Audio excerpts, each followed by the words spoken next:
I'm Rabbi Dalia Marx. Stay tuned. Taped with Rabbi Dark is next. We're gonna see Rabbi Doug.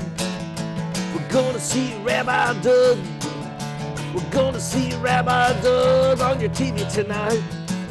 But Daddy, I want to watch Monday Night Football. Forget about Monday Night Football. There's no other thing we're going to watch on Monday but Rabbi Doug. Yeah, Rabbi Doug on TV tonight. We're going to see Rabbi Doug. Oh, everybody talk about Shalom and welcome to Taped with Rabbi Doug. I am so honored to have my guest today who is visiting from Israel, Dalia Marx. She is professor, Reform rabbi, and author and amazing teacher. And I really am glad to have her with us. And this is her latest book, not her first book, From Time to Time, Journeys in the Jewish Calendar. And she teaches about this, an amazing presentation.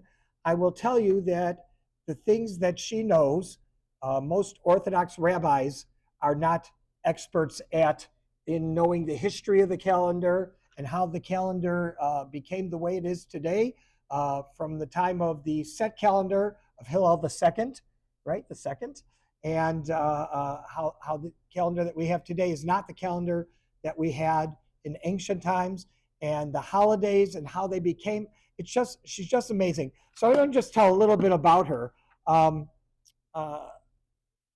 She's a professor of liturgy and Midrash at Hebrew Union College in the family campus in Jerusalem.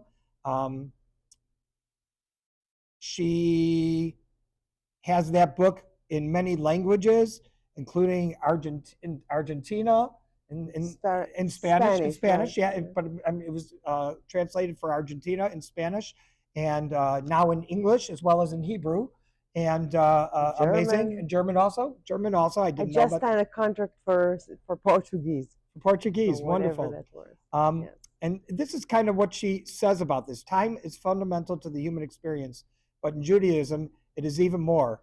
Time is sanctified. Understanding the Jewish calendar is thus essential for fully comprehending Judaism. In the book From Time to Time, she presents a fascinating exploration of treasures of the Jewish year.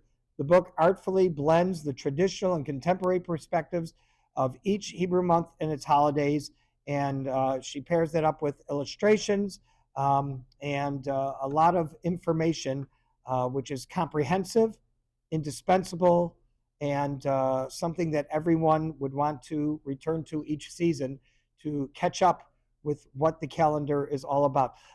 You know, you have a doctorate from Hebrew University. You got ordination from HUC in Jerusalem and in Cincinnati, and you're involved in various research projects. You promote liberal Judaism in Israel, and you write for academic and popular journals and publications. You know, I want to say something to my audience who knows that I'm an Orthodox rabbi, and you have to know that there are scholars in every circle of Judaism who know as much as any Orthodox rabbi who's a scholar, because they're all scholars. How they project their personal lives has nothing to do with their knowledge in Judaism. And this woman is brilliant. I know because I've met with her and listened to her and heard her teachings. And I just am so excited to talk about your book From Time to Time. And you have to tell me, of all the subjects in Yiddishkeit, how did you decide to become an expert, which you are, on the Jewish calendar and the history of the Jewish calendar? I really want to know that first. You know what, before that, with regard to the presentation you just gave, I think that what divides Jews of different denominations and streams is not so much about knowledge and even not so much about observance. I think there is difference in the different denominations, but the differences are basically very minor. Very minor. When you compare it to the great things that we have in common. We have shared history, we have shared DNA, we have shared longing to a specific place on earth, which I happen to live there, but I think you also mentioned it in your prayers. We have our shared calendar, we have our shared food, we have unfortunately Our shared prayers, our this- shared tefillot. Right. So there's so much that is shared that the different way you may observe Shabbat and I observe Shabbat, and both of us observe Shabbat, and I think seriously, Probably aren't too different. are different, but the difference is not that big. Right, I think right. we tend to emphasize the differences, and I'm not sure that this is always positive. Right. We don't always emphasize the commonalities. Exactly. I pray in the I usually I like to go to the National Library in Jerusalem. This is my happy place, and we have traditional egalitarian minyan. You have Jews from all denominations, and Sure. everyone moves a little bit from their comfort zone. We can pray together. Yeah, I know you're also, by the way, I did a little research into the things you've done, but you are one of the people responsible for traditionalizing the Reform siddur, and being involved in that you are amazing in how you've been involved in so many different projects in Judaism, and here you are, and then being a professor and teaching and all the things you do, traveling the world to speak and talking not only about your book but your other books. You're too generous. But it's true, it's true. No, but really, our siddur, the prayer book that I was fortunate enough, as you said, to be the lead editor, Tfillat HaAdam, is very traditional on Yes, one hand. more maybe traditional than any other that I've ever seen. Maybe in the last century, but at the same time, it's more radical in some ways. So tell me about the calendar and how you got involved in learning about it and wanting to delve into it, to the point of teaching it to other professors and other rabbis. Right. So I think that one of the most basic means that we experience our existence is through time, by time. The first thing that comes to my mind as we speak right now, one of the hostages that was freed last Sabbath, her name is Naama Levi. Mm-hmm. She was held in confinement for a long time in the tunnel. She didn't see light of day. And when they brought her, the terrorists, to be with her friends, the women soldiers, the first thing she said to them, she said two things. She said, "Are we alive? And what time is it?" So time is really how we perceive time. If you are deployed from your experiencing time, you don't really feel alive. You're not really alive in the full sense of the word. So as you probably know, I'm a hospice chaplain also. I'm a rabbi for hospice. And I always tell patients, they say, I don't know what time it is. I don't know what day it is. I'm laying in this bed all day, every day. And they don't have dementia. But I tell them, I said, somebody in jail has the same problem. You have the same routine every day. You don't leave the place you're at. You're in a hospital. You have the same problem. You're in the hospital every day in a bed, day after day. You're doing the same thing. The same people are coming in at the same time to give you your medicine. And it's hard to keep track of those things. So you shouldn't think that something's wrong because you lose track of time, right, because you don't have that watching the sunrise and the sunset every day. Right. Yeah. And I think what you're saying now is attesting to the fact that time is, on one hand, something that is very much in the world, and you can measure it in a very precise way. You can measure the minutes and the seconds and you can measure the days, and we know exactly when the sun is going to rise and when it's going to set. It's very objective, and at the same time it is felt in very different ways. So if a person is lying in bed and if a person is in pain, every second counts, right? Right? You're a chaplain, you know how it is. Time feels very heavy. And if you're enjoying, if you're in the flow, as you say, right? If you do something you love, sometimes you can say, "Oh my God, it's 5 hours. I didn't feel the time was passing," right? So time is on one hand is very fixed and stable, and on the other hand, it's very much has to do with our experience and how we feel, our feeling of time. That's so true, so true. And time really is the basis of the calendar, because we have on the solar calendar 365 days and a fraction, and on the lunar calendar we have 354 days and a fraction, and they don't line up. The 11 days, the Jewish leap year with the extra month, all these things. Was it always like that? Was it always like that? Is it at the beginnings of Judaism, at the time, HaChodesh Hazeh Lachem, in the Torah. We read it actually last week in the Torah when we're taping right now in Parshat Bo. The first mitzvah given to the Jewish people was to observe Rosh Chodesh and to observe Nisan as the first month of the year and observe the beginning of every month. How did the months work when they didn't have a set calendar? How does that all work, and how does that fit in to the themes of your book? So in truth, we don't really know how it took place in antiquity. We have clear information about Second Temple going forward. That is to say, first century and first century BCE until the rabbinic time, the Mishnah, 3rd century, Common Era, etc. But we don't really know how it was measured back in antiquity. And the Torah, the Bible, does not really tell us in a specific way. There's some hints here and there, right? We know they observed the new month, right? So we know that when King David was, before he was a king, when he was hiding and running away from King Saul, he had this little deal with with Jonathan, and we know that there was a Rosh Chodesh meal, and we know of a Rosh Chodesh meal on 2 consecutive days. So we don't know. We tend to believe that it was a lunar cycle with some intercalations to align it with a solar year, which, as you said, is 11 days longer. We need our seasons to be in line with our Chagim, because otherwise we won't be able to celebrate our Chagim in the proper time, right? We heard last, Chodesh Aviv, right? Chodesh Aviv. We have to celebrate Passover. The month of Nisan is called in the Torah also, besides being called the first month, Chodesh Aviv, the month of springtime. And thus, it designates Passover to be in that month. So if we didn't have the leap year to keep things in season, which is a solar fact, then the days would drop into a different season. Passover wouldn't be observed at the time it is. The difference from the Muslim calendar, where there is no leap year, that their holidays can move and cycle all the way around, right, even though their Rosh Chodesh is the same as our Rosh Chodesh, the beginning of every month, with the new moon. So that's an interesting difference between the Jewish calendar and the Muslim calendar. Right. And now, as you said before, we have a fixed calendar. We can plan ahead. Right. Back in the day, you couldn't, because you didn't know if the new month will begin after 29 days or after 30 days.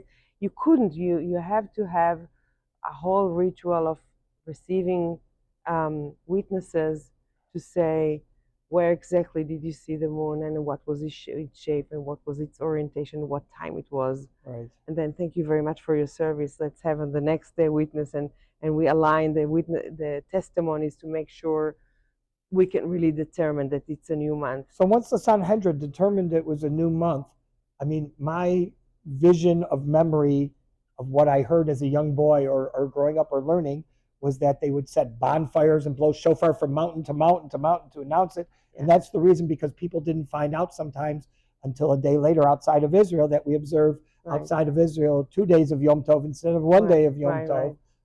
The internet did not function that well. No, it did not. It did not. But now that's, of course, in the set calendar. And the set calendar came in 2nd century. Is that right? So Hillel the second, as you said, lived in the 4th century. 4th century. However, the testimony about this came very much later. It came in the late Gaonic era, that is to say the 10th century. Really, 10th century.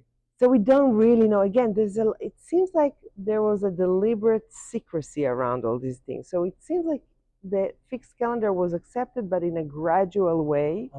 And we already, even in the 10th century, we have documented argument, very fierce argument between Rav Saadia Gaon in Babylon and the local Eretz Israel leader about Passover. And it can be the case, and some scholars believe, that for some years they did not have the same calendar, right? So it's really something big. 10th century, quite late. Now we have a fixed calendar, and it is accepted across the board, right? And that's something that I don't take very lightly, because these days Jews tend to argue about everything and anything, and sometimes they don't even argue. They just don't want to talk about things. because arguing is a good thing in our tradition. The calendar and time is something that we all agree upon. So tell me something. What would you say, because this is your latest book, From Time to Time, Journeys in the Jewish Calendar, what would you say is the most unknown fact about the Jewish calendar and time that you talk about in your book? What is really something that's like shocking to people who don't know it? I don't know if shocking, but I think that one of the beautiful things, and maybe not always known, in the state of Israel, where we have really kibbutz galuyot, we have Jews from so many ethnicities and places. We see, when we witness many traditions, local traditions that are very beautiful and not very known to my North American friends.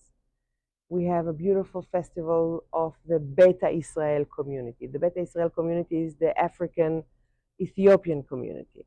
They have their own festival. Yeah. The Moroccan have, and it is called the Sigd. Sigd comes from Lisgo, to worship. It takes place 50 days after Yom Kippur, just like Shavuot takes 50 days after Passover. That's the Ethiopian festival. And then you have the Moroccan festival of the Mimuna, and you have the Kurdish festival that is called Saharane.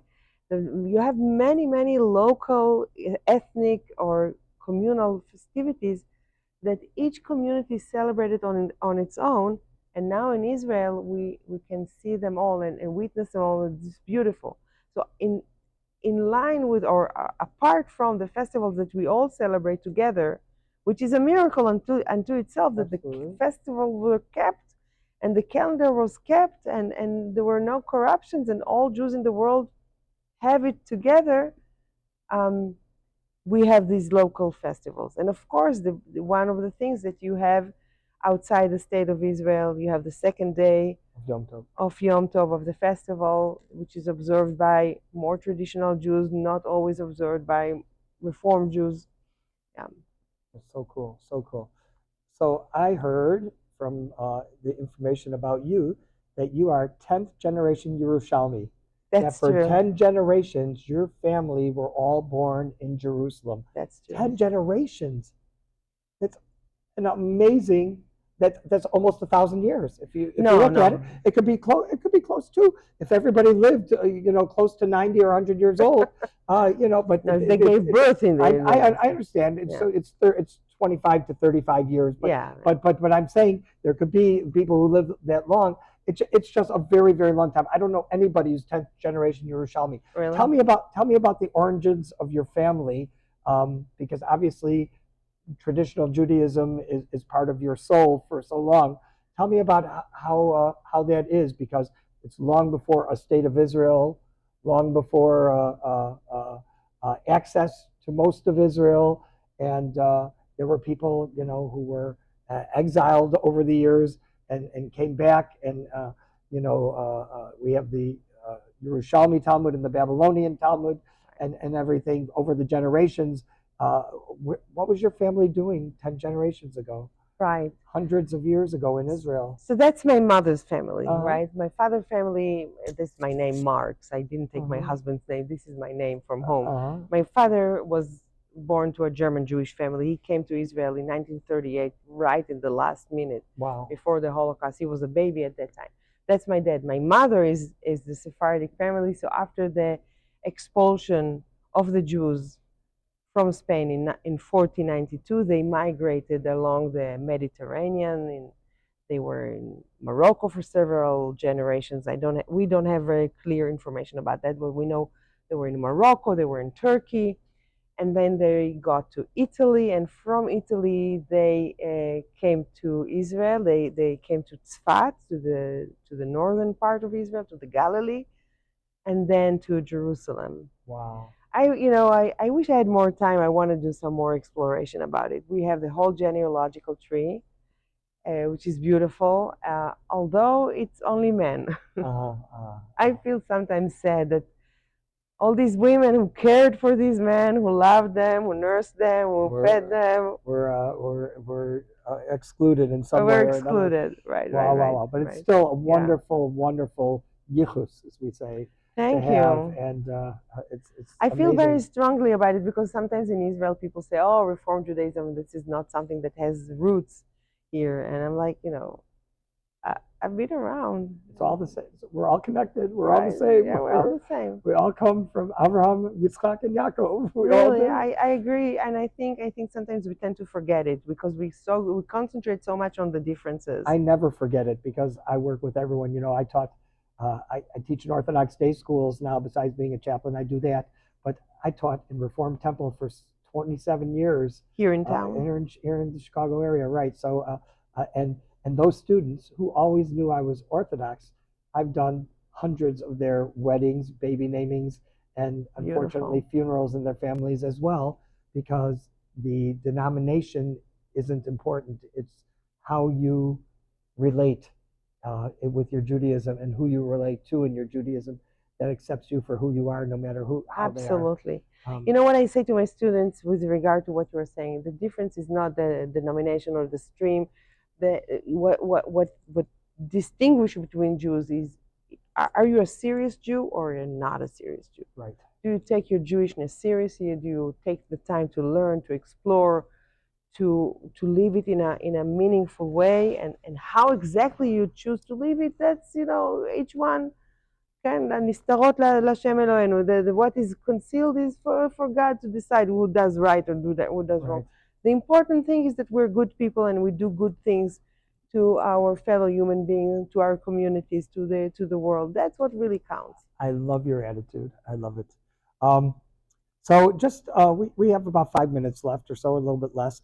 I want to talk about the modern Jewish calendar compared to the ancient Jewish calendar. You already alluded to Rosh Chodesh, the beginning of a month, was brought by witnesses, and the Sanhedrin announced it, and we talked about that.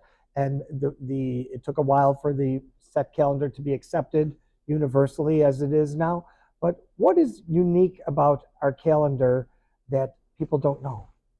Right. So this is really what I try to do in this book, which was published by the CCAR press, and they also put on their website a study guide that you can download for free and really explore a lot of the questions that you bring here. It's really beautiful activities and questions that you can do. And you can send me an email to info@tvrabbi.com, and if you have any questions, I will forward them over to Dalia, and she, I'm sure, will respond personally. And also, if you want to have any questions about the book or anything, drop me a note, and I will be happy to forward that to you. Thank you very much. So we divided this book into 12 chapters. Each chapter is for a month, and they have a common structure. We talk about, there's a meditation for the month, a kavanah, there is the gates of the month, there is a song of the month, and then there are what we call iyuni, which are chapters, deliberations, dealing with different aspects of the Chag. Some of them are not very known or very familiar to a lot of people. And at the end of the month, we always had a Tfillat HaAdam, the prayer of the month. Some months it's very easy, like the month of Tishrei, we have many of them. Sometimes it's more challenging, like Mar Cheshvan. What would be the Tefillah of the month? Right, Mar Cheshvan. Bitter month. Yeah, exactly. So I included on that month a prayer in the language of Ge'ez, which is the sacred language for the Ethiopian Jews, with a translation, of course, to English. And this is a prayer that they have, and this is beautiful. They use a very different siddur than all the siddurim that we have. They read from the Torah, which they call Orit in their language, and it's in Ge'ez. And that's one of the interesting thing about this community, that so cool. They're so cool. Yeah. I know a lot of them. Some shlichim that have come to Chicago are our origins from the Ethiopian airlifts their families to Israel, and such an amazing group of people. Amazing group of people. So what month would you say? And well, let me ask you this. Couple of minutes. I wanted to ask you, this is very important. I wanted to ask you, the mazal of every month. You took the mazal. Every month has a sign. A sign that has to do with the stars, and so on. and some people are very, very far away from it. I don't want to have anything to do with that. And some people find it very meaningful. And tell me, do you talk about that in your book at all? And if you don't, do you think it's important? I add, there's like in the information of the month, I put the sign of the month, the tribe of the month according to the Paitanic tradition, the the Choshen stone of the month according to the tradition. I give all this information, and everyone will do what they think they should do with it. I just want to say that this book is dedicated to the memory of our beautiful, wonderful, beloved teacher, Rabbi Aaron Panken, who's the president of the Hebrew Union College. And unfortunately, this book became a memorial thing, a memorial book for another very important person in my life, my teacher, Rabbi David Ellenson, who wrote the introduction to the book, and he passed away. He didn't see the book. This was really one of the last things he did, and he wrote the foreword, it says on it, right? Yes, yes. Both of them are great teachers to our people, and I feel humble and honored to be able to remember them with this book. And can I ask who did the artwork? Because my wife loves the artwork on the front of your book. Oh, thank you very much. It's the Israeli artist Elazar Lifshitz. Very nice, very nice. And this is amazing. So in a half-hour show, of course, we can't find out everything about the Jewish calendar or about the book. But if you, like I said, if you drop me an email, I'll give you information about that. The book is From Time to Time, Journeys in the Jewish Calendar. And this is translated and written in English here. Rabbi Dalia Marx, Ph.D. Professor Marx is an amazing author and an amazing person. Thank you very much. And thank you so much for being on the show. I would love next time in Chicago if we could talk about your other books and subjects, because you're an amazing person. Thank you so much. And come to visit when you come to Israel. Absolutely. And thank you for being with us. Once again, remember, you can check out our website, www.tvrabbi.com, where you can also see former shows on the web. Like I said, if you want to send me or Dalia an email, the email address is info@tvrabbi.com, and I will forward that directly to her, and I'm sure she'll get back to you. Just amazing. The calendar really is something that I'm into. One of the things that I just wanted to close on that we didn't talk about is that the Jewish calendar is on a 19-year cycle, but it changes 7 to 7 is a seven sabbatical years. 7 sabbatical years in every 19-year cycle. That's what I was thinking. And the years change on what days of the month, how some months in some years have 2 days of Rosh Chodesh, such, for example, in the month of Kislev, in the month of Tevet. Some years they have 1 day of Rosh Chodesh. Do you know all those things? I'm trying. I'm learning. It's a lifelong thing, isn't it, Rabbi? We learn all our lives. A lot. Well, that's continue to learn, continue to read things. This is important book for people, Orthodox, Conservative, or Reform, to learn all the secrets about, and secular too, about the secrets of the Jewish calendar. And thanks for being with us. And thank you for joining me. And hope to see you all next time right here on Taped with Rabbi Doug. Shalom, everyone. Rabbi Doug. Talking about Rabbi Doug on your TV show. Well, he's the rabbi for me. Anytime you need. You're gonna get married or you're gonna die. Gonna see Rabbi Doug. Gonna see Rabbi Doug. Gonna see Rabbi Doug. Gonna see Rabbi Doug on the TV tonight. This has been a Taped with Rabbi Doug production.